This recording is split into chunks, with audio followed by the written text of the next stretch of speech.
अजीब दास्तां है ये, कहाँ शुरू कहाँ खत्म। साथियों नमस्कार।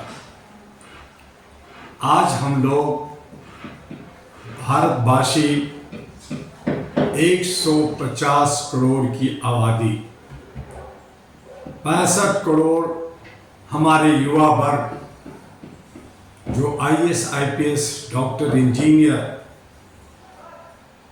और अपने कैरियर बनाने में लगे हुए हैं, बहुत सारे बन गए हैं। उसके बावजूद आज भारत के अंदर 543 मेंबर ऑफ पार्लियामेंट का जनप्रतिनिधि का जैसे अकाल पड़ गया है। 5 साल तक हर समुदाय, हर वर्ग अपनी अपनी हक अधिकार के लिए हजारों लाखों करोड़ों रुपया धरना प्रदर्शन प्रोटेक्शन में खर्च करते रहते हैं। हर जगह अपनी मांगे लेकर के, बैनर पोस्टर लेकर करके हर नुक्कड़, चाहे वो जंतर मंतर हो, चाहे रामलीला ग्राउंड हो या भारत के विभिन्न राज्यों के नुक्कड़ हो, आपको हर जगह मिल जाएंगे जो लोग अपनी मांगों को लेकर के बैठे होते हैं। लेकिन 5 साल के अंतराल में जब लोकतंत्र का पर्व आता है, जब जनप्रतिनिधि चुनने और खड़ा होने का वक्त आता है, तो ऐसा लगता है कि 543 अच्छे सच्चे देशभक्त, सामाजिक सरोकार से रखने वाले लोग और उन्हें सहयोग करने वाले लोग एक भी नहीं है। वही घिसे पीटे लोग, वही चोर उचक्के, भ्रष्टाचारी, दमनकारी, शोषण उत्पीड़न करने वाले, परिवारवाद या पुराने इधर से उधर दल बदलू कर करके इन प्रकार तरीके से आपके बीच में आते हैं, घरेलू आंसू बहाते हैं और आप उसमें बह कर करके देश की आजादी का 76 साल हो गया, लेकिन आपको होश नहीं। आप मदमस्त हैं, आप सोए हुए हैं और उन्हीं को बारंबार वोट दे करके जिताते हैं। आप में से चाहे वो इंडिपेंडेंट हो, चाहे छोटी पार्टियों का हो, जो लोग दशा दिशा लेकर के, अच्छी सोच लेकर करके, अच्छा सा एजेंडा लेकर के शपथ पत्र भरता हो, उस पे भी आपको विश्वास नहीं है। जो जुमलाबाजी करता है, जो मार्केटिंग करता है, जो झूठ बोलता है, उसे ही हम पसंद करते हैं। जो हमें थोड़ा सा टुकड़ा दे देता है इलेक्शन के दिन, थोड़ा सा नशा दे देता है इलेक्शन के दिन, और हम उसी में मदमस्त होते हैं। कहीं न कहीं ये पूरी की पूरी अंधभक्ति होती है, गुलामी होती है, और मानसिक गुलाम बना करके के वो सब हमें गुलाम बनाता रखता है। एजुकेशन महंगा से महंगा कर दिया गया है। क्यों? क्योंकि आप पढ़ ना सके। जो पैसे वाले हैं, जो ऊंचे वर्ग के लोग हैं, जिनके पास दौलत है, वही शिक्षा लेगा। एजुकेशन के बाद हेल्थ सेक्टर में भी बड़े बड़े हॉस्पिटल, प्राइवेट हॉस्पिटल, टेक्निकल और टेक्नोलॉजी से परिपूर्ण, वहां पे करोड़ों लाखों रुपया खर्च होता है। वो बड़े लोग इलाज कराते हैं। आपके लिए सरकारी जो हॉस्पिटल है वो भी पूरा नहीं है।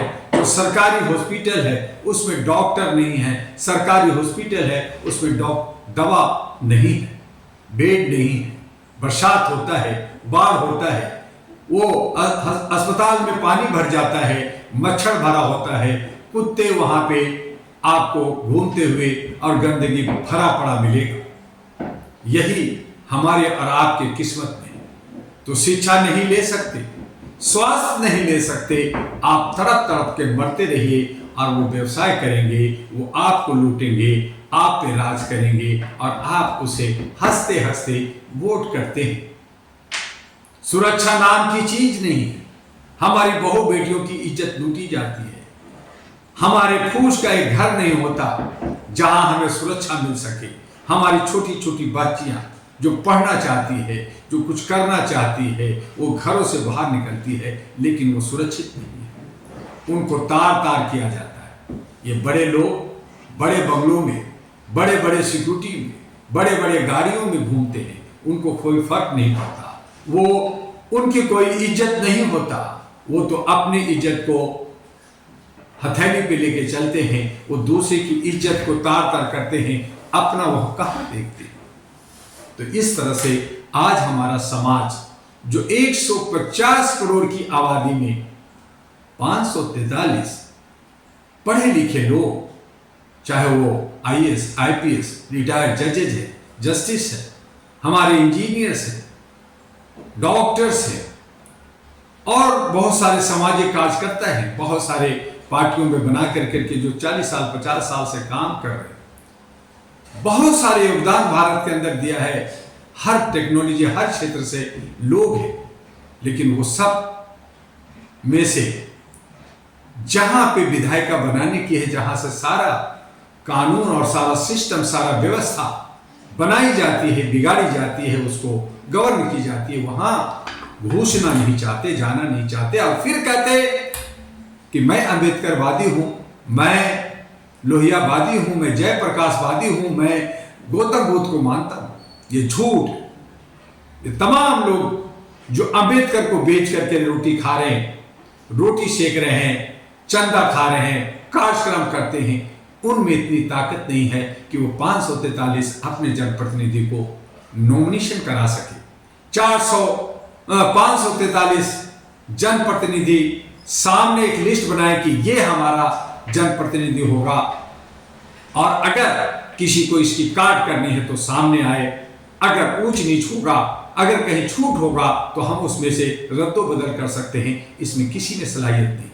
सभी अलग अलग पार्टियां लेकर, बड़े बड़े सारे संस्थाएं लेकर करके लगातार काम करते रहते हैं, लगातार कार्यक्रम करते रहते हैं, लाखों करोड़ों रुपया खर्च होता है, लेकिन एक दूसरे का सहारा बनने के लिए उनके पास 25,000, 20,000, 10,000 देने का नहीं होता। और फिर आप पे वही जुल्म करता है जिसका आप कहते हैं कि नहीं होना चाहिए।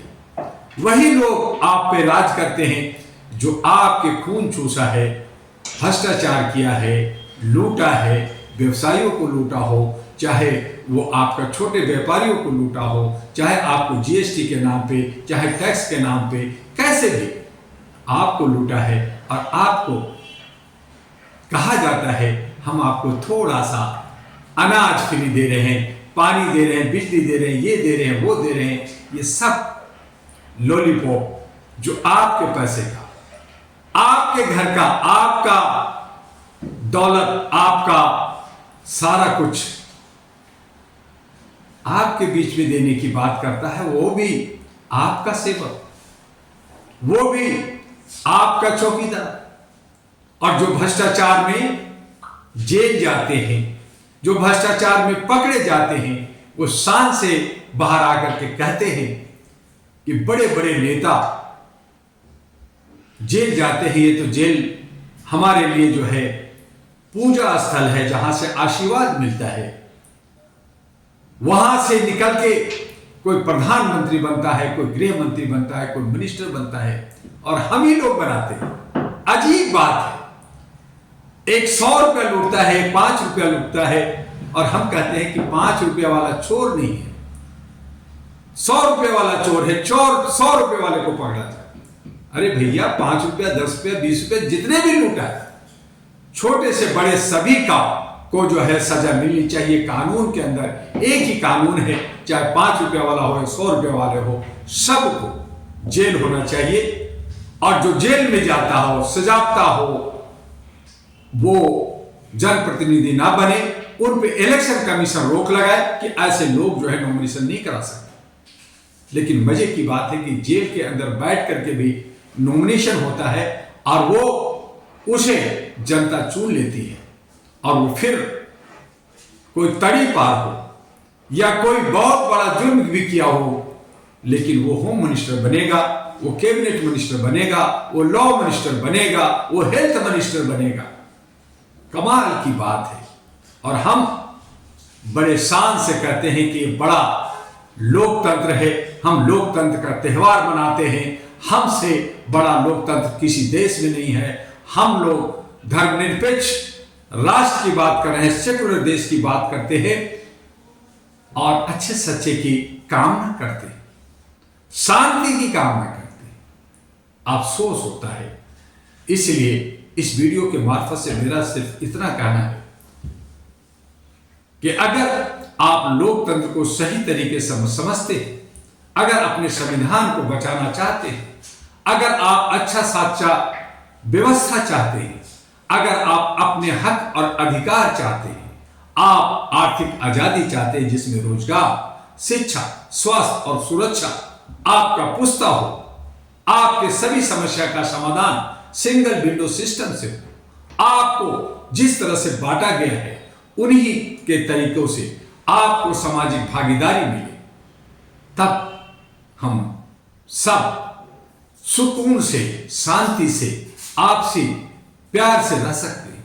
और इसके लिए डॉक्टर दुआ ने 2009 में ही Ahra national party, all India human rights association, एक पार्टी का गठन किया।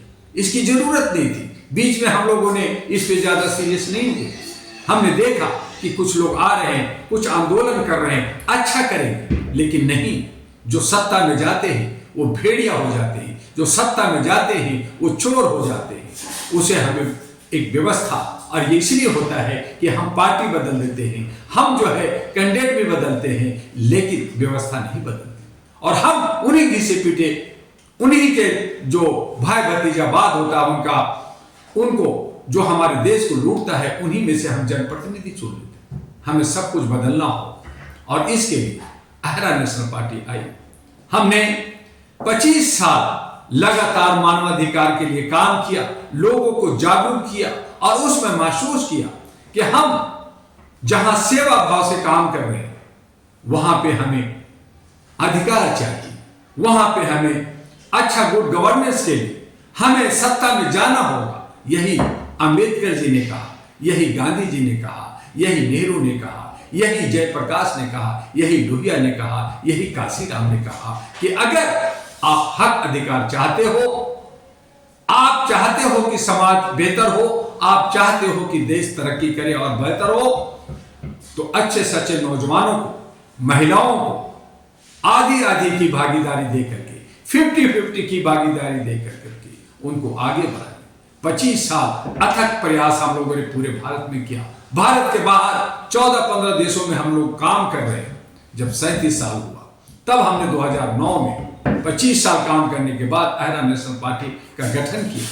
और आज all India human rights association जो मानवता के लिए पूरे भारत और विश्व में काम कर रही है, इसके न जाने कितने नकल किया, सरकार ने नकल किया, नेताओं ने नकल किया, बहुत सारे तथाकथित जयचंदों ने, चोर ने, उचक्कों लोगों ने मानवाधिकार पर संस्था बना करके हमें और आपको तोड़ा है। जैसे बहुजन को तोड़ा, बहुत सारे संस्थाएं बना करके 85% को तार तार कर दिया और चंद लोग जिस तरह से मलाई खा रहे हैं, आज ह्यूमन राइट्स को भी तोड़ने की कोशिश होती। हमें एक बनकर करके हमें काम करना होगा। जो लोग भटके हुए, जो लोग हमें भटकाते हैं, उससे बचना होगा। और इसके लिए all India human rights association की सदस्यता लीजिए। जो लोग सदस्य हैं, जो रिन्यूअल नहीं किए वो रिन्यूअल कराएं, ज्यादा से ज्यादा कमेटियां बनाएं। हर घर के अंदर एक एक हमारे मानवाधिकार के सोचने और समझने वाली दशा और दिशा देने वाले लोग होनी चाहिए।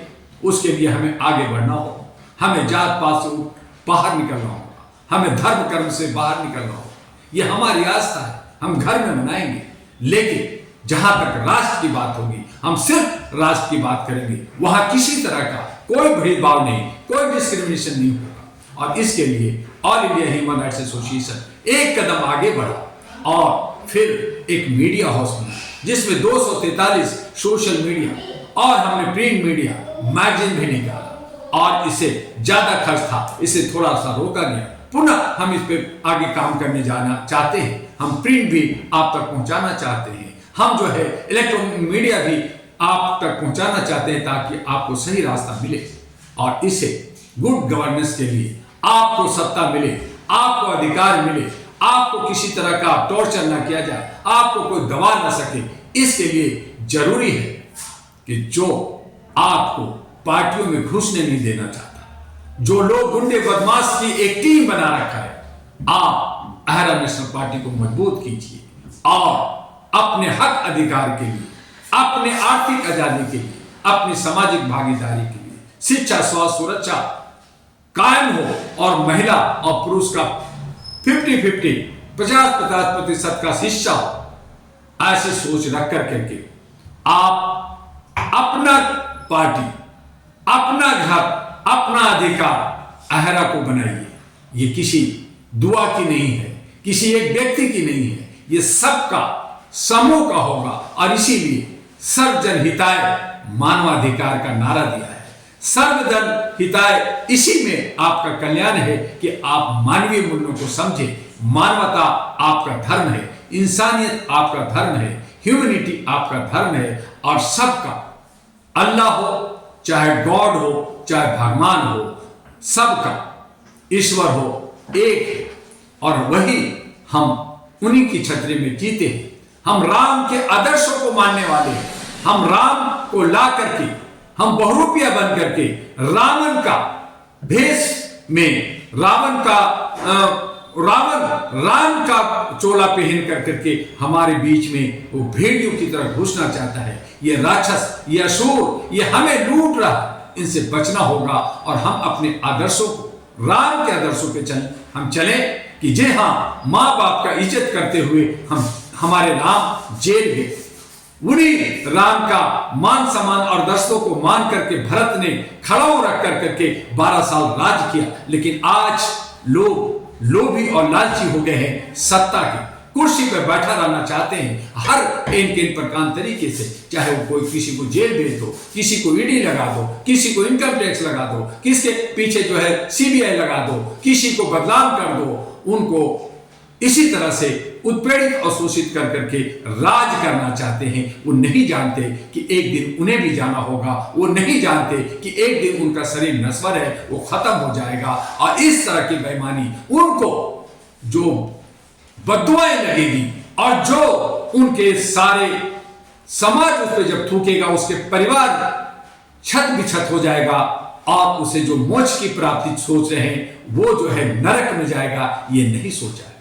आइए धार्मिक एंगल से, सामाजिक एंगल से, आर्थिक एंगल से, आप जिधर से भी देखेंगे आपको मानवता को कायम करना होगा, मानवीय मूल्यों पे आना होगा। सभी धर्मों को, जिस तरह से आज रमजान चल रहा है, रोजा खोला जाता है, सभी धर्म के लोग इकट्ठे होते हैं, रोजा खोलते हैं, उसमें भेदभाव नहीं होता। आप मस्जिद में कोई भी धर्म के लोग जाए, कहीं भी जाए, उनकी रोक टोक नहीं होती है। इसी तरह से हम सब लोग बिना रोक टोक का, बिना भेदभाव का एक होकर के अहरा नेशनल पार्टी को आगे बढ़ाइए और ये 2024 में जितने भी कॉर्पोरेट टाइप के कंपनियां बना रखे हैं, जितने भी तथाकथित लोग हैं, इनको वोट बिल्कुल मत दीजिए और आप या तो नोटा दबा दीजिए या तो फिर अपने क्षेत्र का जो लोग भी आपको योग्य लगता है, नौजवान लगता है, जो एक पैसा नहीं खर्च किया, जो उनके पास प्रचार का भी पैसा नहीं है लेकिन वो आपको अच्छा लगता है, आप उसे वोट दीजिए। जो लोग करोड़ों अरबों रुपया प्रचार में खर्च कर रहे हैं, जो करोड़ों अरबों रुपया अपने पार्टी में टिकट लेने और देने में खर्च कर रहे हैं, ऐसे लोग भ्रष्टाचार करेंगे, लूटेंगे, आपको दबाएंगे, ये याद रखिए। और ऐसे लोगों को कतई वोट ना दीजिए। यही आपका एजेंडा होना चाहिए 2024 का और आने वाले जितने भी विधानसभा में चुनाव हो, इसके लिए अहरा नेशनल पार्टी के साथ एकजुट होकर करके डॉक्टर दुआ के हाथ को मजबूत कीजिए। आपके लिए हम लोग काम कर रहे हैं, हम सब मिलकर काम कर रहे हैं। हम हमारी और आपकी नहीं बल्कि हम सब की अहरा नेशनल पार्टी है और इसके लिए हम आगे बढ़ेंगे। आज बस इतना ही, यही कड़वा सच है, इसे समझना होगा। फिर हम मिलेंगे कल। आपका डॉक्टर दुआ, all India human rights association का राष्ट्रीय अध्यक्ष और अहरा नेशनल पार्टी का राष्ट्रीय अध्यक्ष। जय हिंद, जय भारत।